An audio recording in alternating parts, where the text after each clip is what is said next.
Today, I'll show you how to unlock Chapter 2 of Traveler's Rest's story, where you'll battle against Kyroh, a skilled senior member of the Fellowship of Tavernkeepers. To get started with Chapter 2, you'll need to have already beaten Klayn's challenge, so if you haven't done that yet, quickly pause this video and watch my guide on how to complete Chapter 1 of Traveler's Rest's story. And as well, you'll have to have reached Reputation Level 6 for your tavern. Once you've done both of these things, May will prompt you to check in on the Fellowship and see how it's doing after you've beaten Klayn. You'll head up to their castle, which is right above town, and go all the way up the stairs at the top back once you're inside. And then you'll be presented with an eavesdropping cutscene that mentions Kyroh is going to train for a while outside of the castle. Once you've seen this cutscene, you'll need to go find Kyroh in the forest to continue the story. To find him, head straight downward from your tavern, then go right down the little path leading you into the deep forest. Once you're inside the forest, keep to the bottom and head right and then upward, and then you'll find Kyroh sitting on a rock beneath a clearing that has a small waterfall. I'm not sure if he's there all the time, so if you don't see him there, just be aware that it might be time-based when he shows up. When you challenge Kyroh, he'll tell you that you're not up to his skill level, and that you need to train more before he'll consider you a worthy opponent worth dueling. So he tasks you with honing your skills in 3 areas: precision, balance, and mettle. To complete this training, you'll need to find 3 teachers. To find your first teacher, head downward to the beach. If you haven't been there before, go to the area below your tavern, then head left, down, and down some more. Once you're in the beach area, you'll go left until you find a little hole in the rock where there is a cave.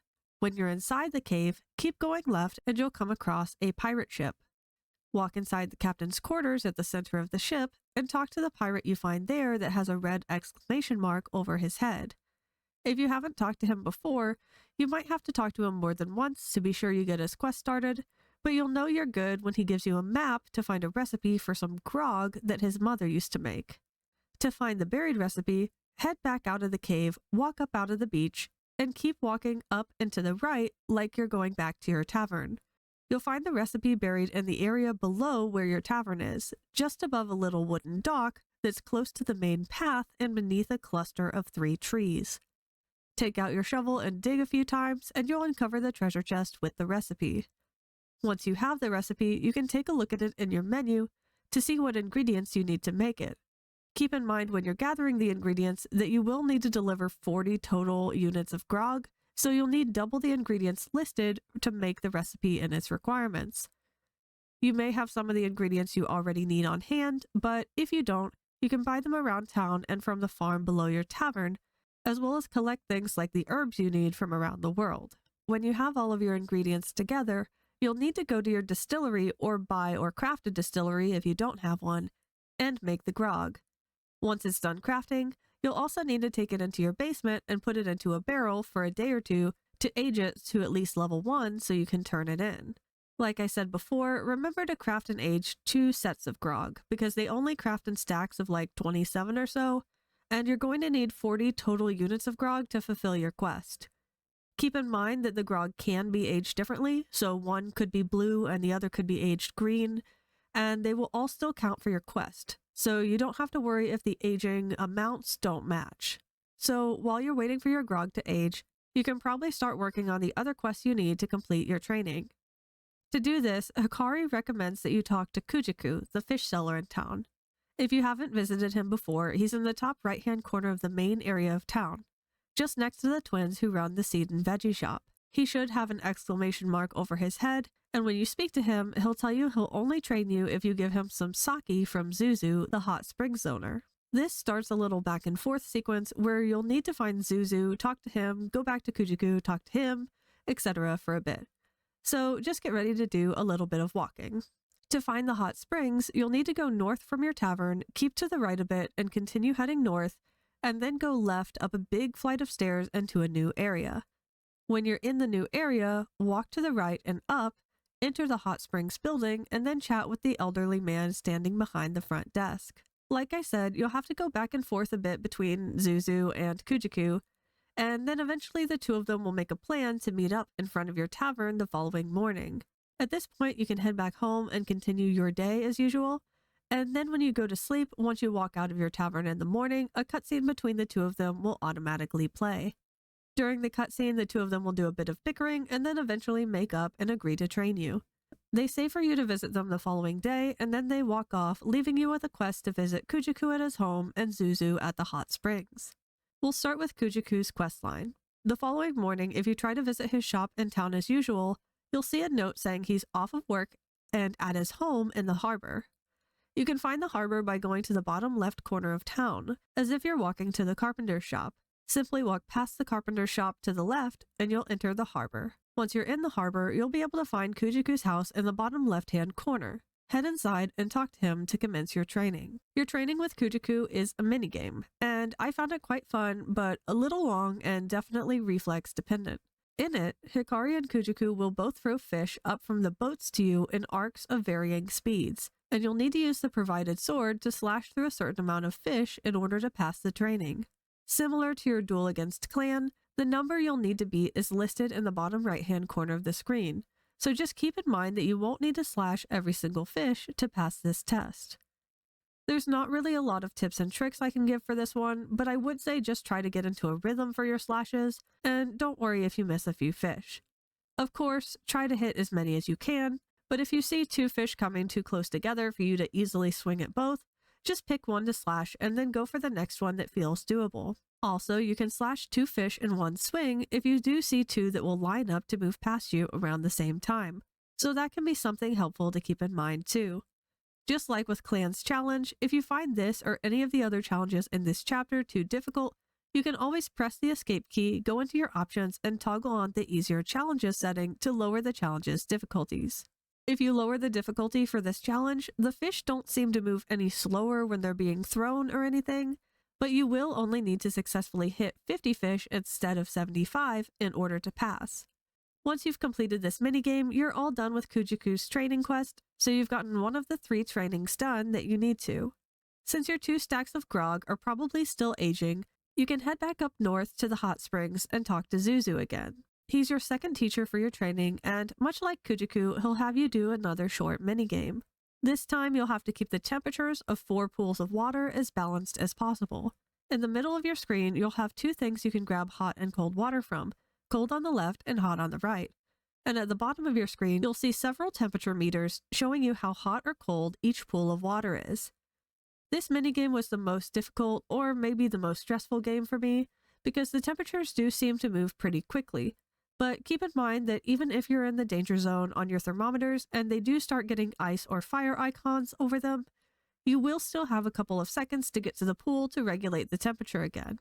As far as tips, be sure to keep your sprint on constantly, just like you did in the challenge against Klayn. Also, I found it easiest to grab hot water, fill up everything that was getting cold, then grab cold water and fill up everything that was getting hot all at once, as opposed to going back and forth to grab water for each pool individually. You can also hold the button when you're filling water into the pools if you'd like to pour more water in to move the temperature meter more.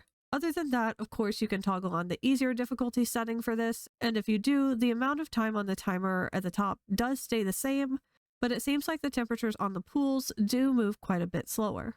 After you've succeeded in Zuzzu's training, you'll have completed 2 of the 3 training quests you need to, and now you'll just have to wait for your grog to finish aging. In a day or 2, it should be totally done, and then you can head back to the pirate ship's captain's quarters and deliver the grog back to Captain Brook. Once you have, his training minigame will commence, and this time you'll have to dodge a series of cannonballs that are fired at you.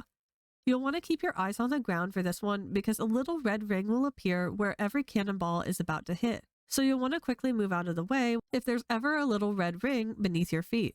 The rings get redder as the cannonballs get closer to landing, so if you do need to step into a firing zone for a second to move to a safe spot, you can do that. Just try to step only on rings that are lighter colored and then quickly get off of them before the cannonball strikes down. Something to be aware of too is that there is one particular firing sequence that is repeated a couple of times that is a little more difficult to avoid.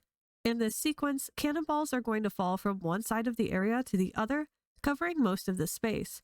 But there are still small safe zones for this, so as long as you know to get to the safe zone when you see this sequence starting to happen, you should be okay. And if you do get hit a couple of times, don't worry, you can get hit up to 4 times, And as always, if you find this minigame too difficult or stressful, you can adjust the difficulty on it too. When you adjust this particular minigame to the easier difficulty, you'll have a lot more safe spots to hide from the cannonballs, so it does feel quite a bit easier.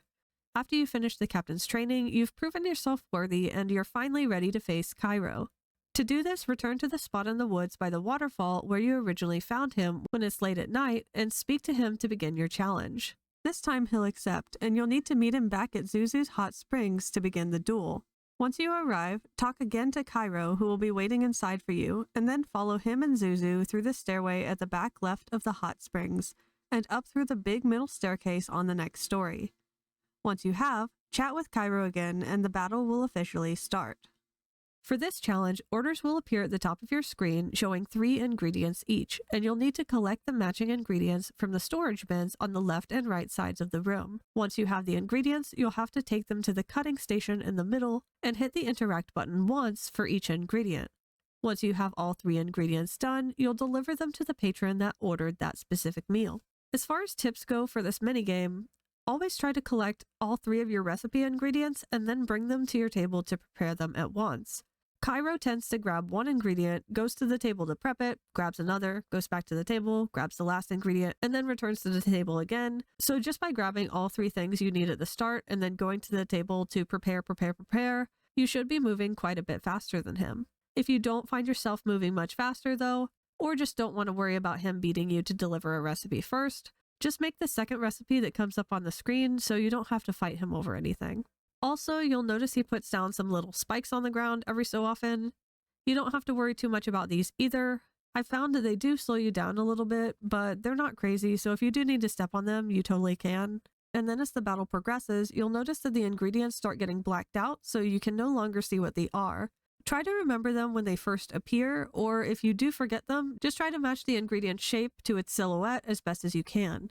If you really can't recognize the ingredient though, it's fine too to scrap your ingredients and just start working on a different recipe that you feel more confident in instead. And of course, you can check in the bottom corner of your screen to make sure the recipe is correct before you serve it to the patron, just to make sure that you don't serve the wrong thing and end up losing a point. If you choose to toggle on the easier version of this duel in your settings, I don't think any of the items in the recipes disappear on you, so it is a little less confusing, and Kyroh seems to move quite a bit slower, so it is much less stressful and easier to defeat him.